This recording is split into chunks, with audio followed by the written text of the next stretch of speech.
So we have KS Narayanan, CISO and Head Operational Risk Management for Kotak Bank, who's going to talk about how to run a bug bounty program. So KS has more than 20 years of experience and he's worked in the IT services and banking industry. And at Kotak he's the Head of Operational Risk Management and is responsible for operational risk governance and management. And before joining Kotak, he has worked with HCL and Tech Mahindra in a variety of roles in IT service delivery and network security.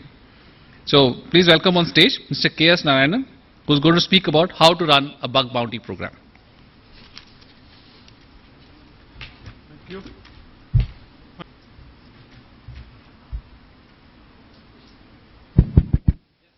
Thanks. Can you put up the slides?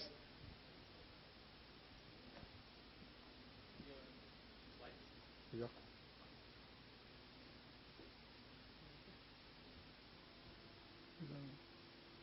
Congratulations for the CISO Next Award winners, and thank you for being here. The last session. Privileged to have a last session and to have a last flight from Pune today.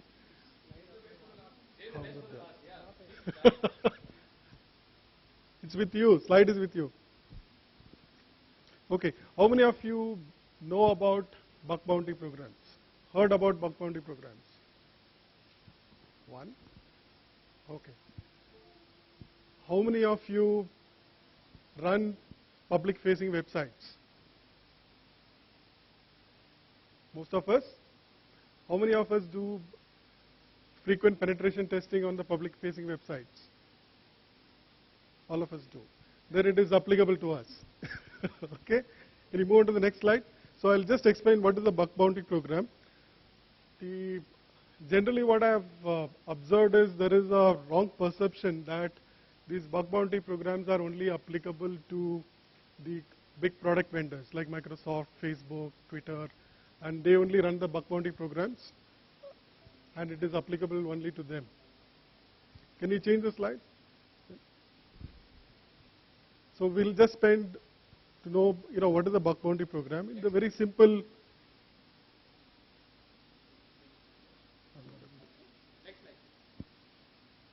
Yeah, thanks.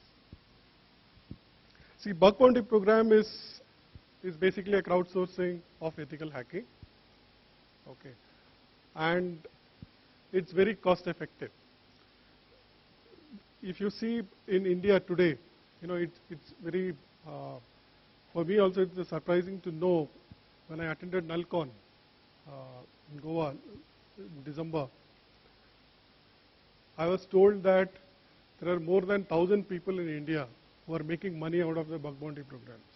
There are a lot of guys, I met 10 or 15 guys from Bangalore itself who are making more than 50,000 to 60,000 a month only on bug bounty programs. And these are already working guys. They just do it as a hobby. Okay. And the interesting thing of bug bounty program, which is also called a responsible disclosure program, it's widely known as a responsible disclosure program, is it's very cost effective. Okay. And it gives a great reputation protection for you. So basically what happens in a bug bounty is, if somebody reports a vulnerability in your website, in your corporate website, okay, you reward them. That's the basic fundamental of a bug bounty program. And the key point to note is, it's not a replacement of your existing penetration testing programs, which you conduct periodically, maybe quarterly, half-yearly or yearly. It's not a replacement of that control, it's an additional control. If you ask me as a CISO, this was introduced in erstwhile ING Vysya Bank 2 years back, and in my 8 years of the bank, if you ask me personally what is the best control which I have ever introduced, which worked in terms of assurance as well as the typical peace of mind, is this program. Okay? Because 24/7 you have hundreds of ethical hackers across the world who are testing all the websites of yours which are known to you and some of the websites which are unknown to you, which, typically CISO is also not aware that, your brand is used in this website. It is hosted somewhere, which your marketing and your business and your IT, so everybody has forgotten, but that still that site is running somewhere. Okay, those sites also being tested in this program. And basically it's a win-win for both the hackers and the ethical hackers and the organization. The one point which we have to know is, we always talk about the bad guys. And you have to think positively. There are so many good guys around who are ready to help. So it creates a communication channel that if somebody identifies a bug in your website, he has a mechanism to report to you, and he is also adequately rewarded for that. So it's an extremely positive, good win-win mechanism. If you happen to read the Ghana.com episode, which happened, I think, 10 days back, the guy is saying, I'm only ethical hacker, I try to report, etc. But end of it, for that organization, the reputation damage is already done, right? So they have to take that impact. If, in case of a bug bounty program present in those kind of websites, and there is a mechanism, it's between the ethical hacker and the organization, it's not known to the public, right? So I have rewarded him and I have fixed the bug. That's the way the whole thing works. Sorry. So I'll just go on to the next stuff, which is how to structure this program. So basically you can scope it in various models, okay? One model you can scope it in the saying that I want to protect my brand, wherever it is, okay? So there what you say is anywhere. You take an example of ING, okay? So wherever ING is seen, you can test and you can report the bug, and we will reward. It could be a data center hosted online systems, it could be a cloud hosted system, it could be a third-party website. So wherever it is, wherever the brand is there, whether it is secured or not. It's a broad scope, but it gives a huge reputation protection for the brand. My recommendation is to go for this kind of activities. Or you can limit, saying that when you are disclosing, advertising a bug bounty program, you can limit saying that these are the 1, 2, 3, 4 sites which are under the scope. Other sites are not under the scope. You can limit that. There are mechanisms to do a controlled bug bounty programs, or responsible disclosure programs, where you host your UAT environment or a staging environment typically through a VPN, and you enroll 100, 200 guys, ethical hackers in your scheme of things, and say, you guys can test and report, we will reward it to you.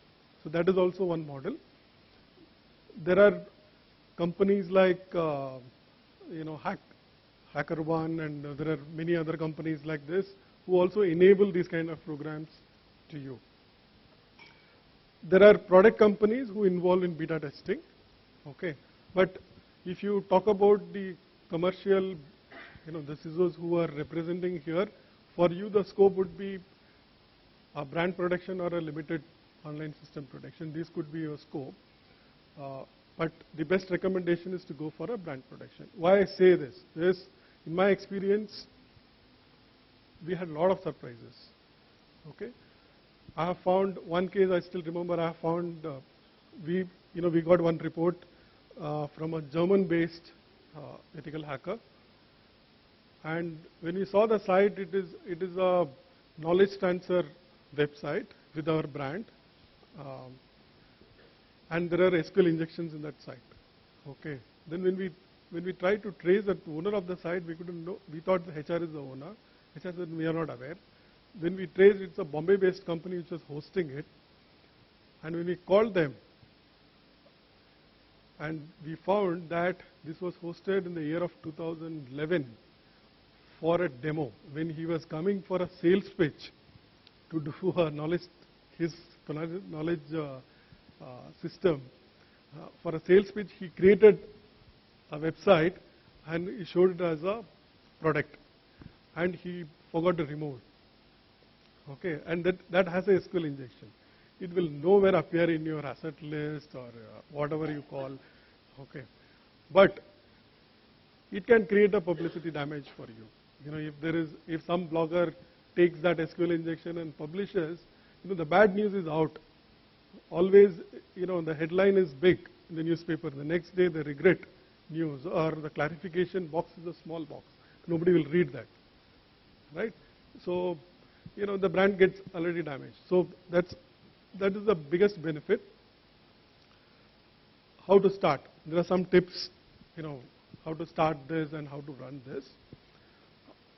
The simple way to start is, you know, you might have some links saying that if you have a feedback, report here, or if you go to a typical banking website, if you know a phishing website, report phishing here, or if you want to report an incident, report here, etc. Right? Like that, you can put a link on your public website that if you want to report a bug, please send a mail on this email ID or click this link and fill up. It's a very simple way. And there are some best practices here. You have to tell the ethical hacker community what they should report and what they should not report here. Normally in a banking scenario, what happens is you put up a link, somebody's ATM card is not working, he will report there in a bug bounty program email. So you have to restrict, saying that you can report only the WASP top 10 vulnerabilities in this. Please do not report your customer, you know, day-to-day customer issues or phishing attack issues and other skimming attack issues here. So you have to restrict that. And you also need to explain the, you know, upfront you have to put the validation process you will devise for this.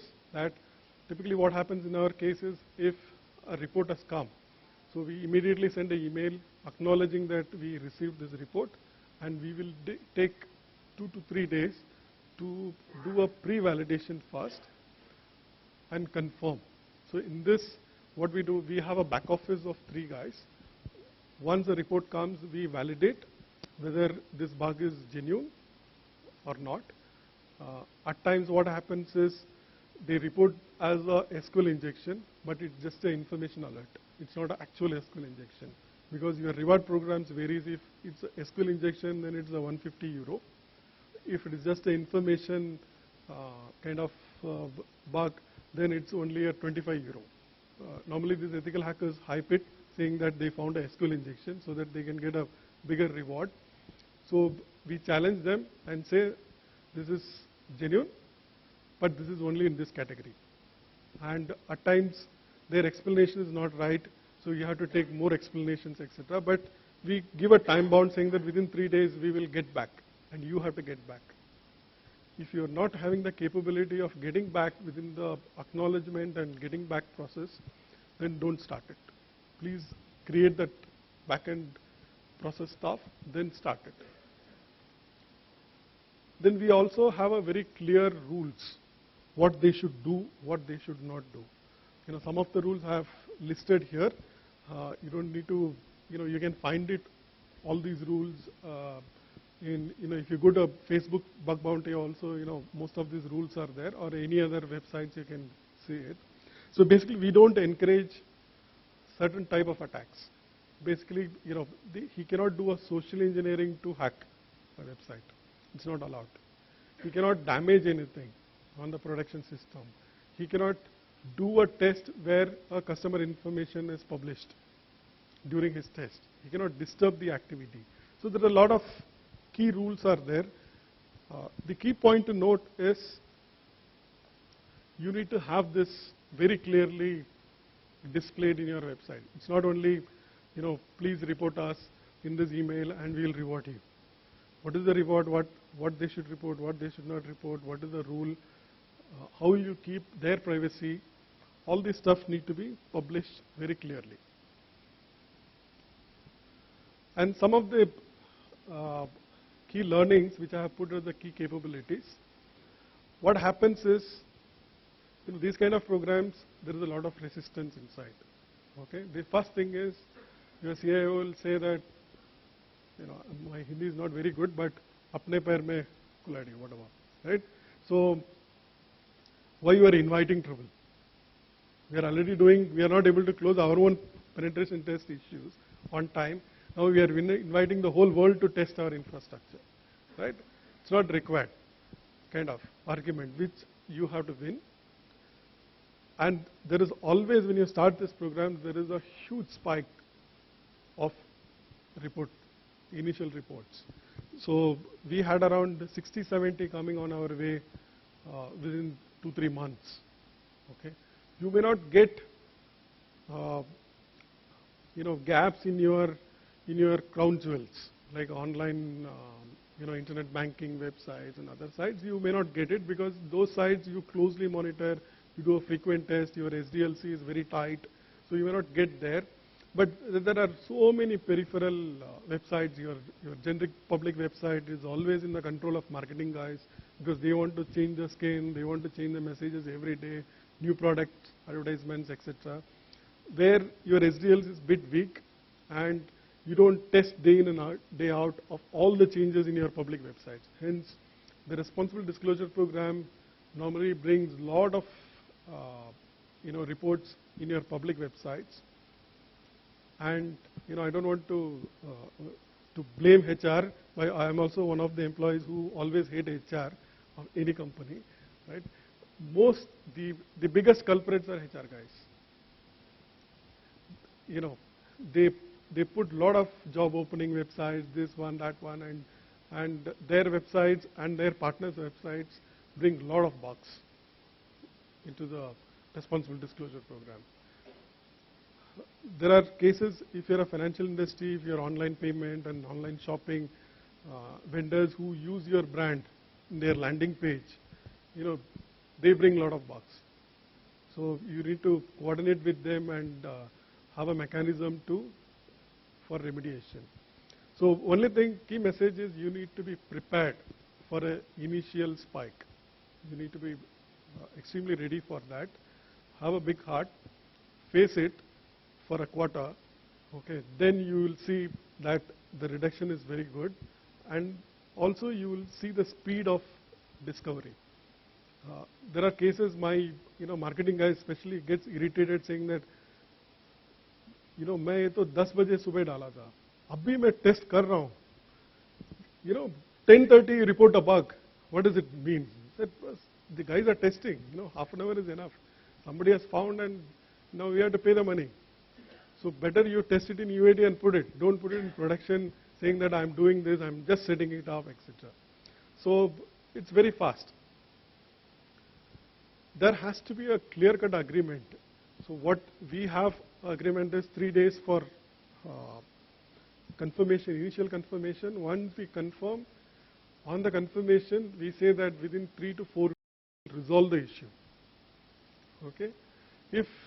Then you need to have an agreement with the other stakeholders that they actually resolve the issue. And there is a post-verification from the same guy who has reported. Okay? If it's getting delayed, then you need to keep on informing the other guy saying that, we accepted your bug, we are working on it, we are not able to resolve within this timeline, we'll take this time to resolve. Otherwise, he will keep on reporting again and again. So there are repeated bugs which comes in. So you need to take care of those.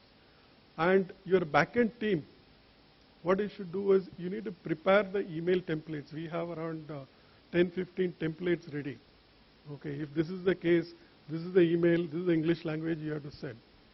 Okay, if somebody is repeating a bug which is reported by someone else already, which is in progress, what should be the template to report? To get back to the other guy. So all the templates are ready with us. The runbooks are ready with us. That helps us in responding swiftly and consistently. So there is no inconsistency in our process.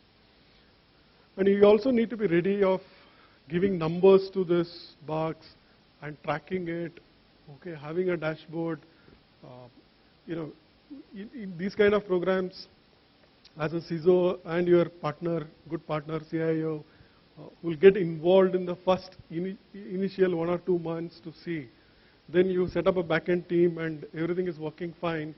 then your visibility goes away from that task. You are up and running for a new initiative now. You establish the dashboard so that weekly or bi-weekly you are reviewing and checking. Sometimes I check the deviation that the open box rate is going up. Okay, so why? So then you will find that one of the engagement manager is not fixing his applications, or one of the vendor is not fixing. So you need to be involved in your escalation processes. The key thing is nobody accepts rewards in kind. The bug bounty programs which ran off like, we'll give you a t-shirt, we'll give you this, we'll give you that, it doesn't work. People hate that, and if you frustrate them, they will report somewhere in a blog or some other places. It becomes counterproductive. People are interested in dollars. Okay, these are highly technical, highly ethical guys, hence they are reporting to you, and you need to take care of them. You need to build that relationship with them. So a typical SQL injection should be around $150 to $200 you should be able to pay. Okay, so 10 to 15,000 of payment, you should be ready for the high-end attacks, 2 or 3,000 to 4,000 rupees for a low-end attacks. In my own calculation, our typical penetration testing activities which runs in a good application, a solid application for 15 days of 1.5 lakhs worth of engagement, you end up having 3 bucks. The final report comes. So basically you are paying around $450 to $350 to $450 per gap. If you run a bug bounty program for the same gap, you will be paying $175 or $150. It's cheaper. Basically it is cheaper. Initially it looks like it's costly, but it's cheaper than the actual penetration test. So you need to have a very stringent process within the organization for rewards. You cannot have an invoice. So the guy who's sending the mail that I have reported, he will just give the name, he'll give his bank account number. He's not going to reveal much of information. So that kind of information, how will you process the payment within your organization is a key stuff. You will not have an invoice and approval authority making a note, not work. So you need to devise a mechanism where you sign or your CIO signs and the finance is processing the payment. Okay, so take a budget of 5 to 10 lakhs for a year. That's enough. When you actually see, if you have a good penetration test program already, that budget is enough to run a bug bounty program, having 15 to 20 public-facing touch points. That's my experience and guess. Don't estimate from the initial intakes. It will gradually reduce because you are also making your websites solid. And there are some tips which I have learned. I thought I'll push it back to you. These are the hard nuts to crack, which a CISO is not very clear. Nobody is going to give a PAN card for the payment, right? There is a 20% tax applicable when you pay, and you have to take a CA certificate if you are doing a foreign payment, which will cost 1,000 rupees. So basically, when you are budgeting, you have to budget this way. If you are rewarding 10,000 rupees, basically you are spending 13,000 rupees. That's how it works. With all those costs, it comes around not more than 10 lakhs a year. That's the overall budget you require. I hope this helped. The one thing what I noticed is we have a huge talent pool within India. Okay, we have a huge talent pool within India, which is actually contributing to non-Indian websites today and the bug bounty programs, which, those are passionate guys who are ready, who will be ready to serve for the nation. There is a small technicality, which is it legal or not, which I have 50-50 opinion, but nobody is challenging. It would be better that if the government agencies publish a policy. Some of the countries, European countries, the respective CERT has a published policy on bug bounty program. So we need to persuade CERT to do that, number one.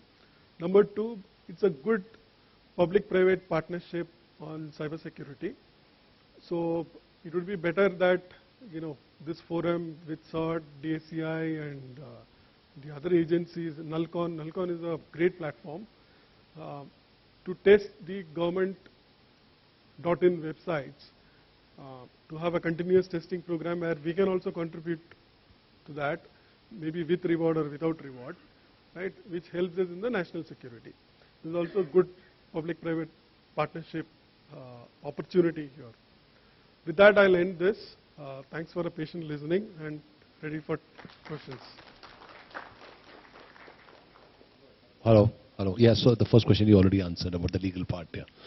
50-50, that was my first. And just some minor details. You reward only the first guy who reports a bug or everybody? Only the first guy. So what if the rest get disgruntled and say that this company is being unethical and... No, that's the email, that's the mechanism which I said. If a guy has already reported and this guy is reporting the same bug, so we get back and tell them that this bug is already reported and we are in the process of remediation, so we are not taking it. Okay, and you pay them after they recheck, after you remediated or before? After the pre-check. The discoverer has to recheck? Yeah. Once we do the pre-check, right, we pay the money. Okay, what about stuff like passwords weaknesses? That's a bug or no? Hygiene. If they report a hygiene issue.